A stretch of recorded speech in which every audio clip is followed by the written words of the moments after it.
kandi nkamwishimira. Mbega ubu niko duhita twakira gukiranuka, tukaba mu butumwa bwiza twubahuboneye kwagura gukiranuka kwacu.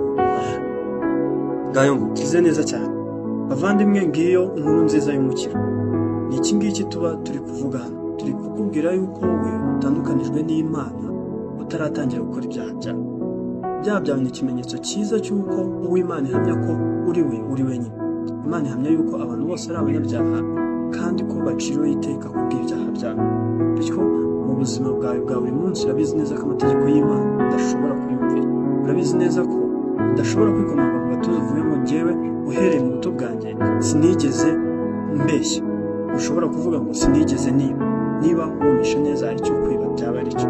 Ariko kandi hari inkuru nziza yuko Imana yashimye gukiza umuntu wibonye gutyo akaburaho kwirukira, akabona yuko imirimo ye idashobora na hato rwose kumubera ubwihisho, ahubwo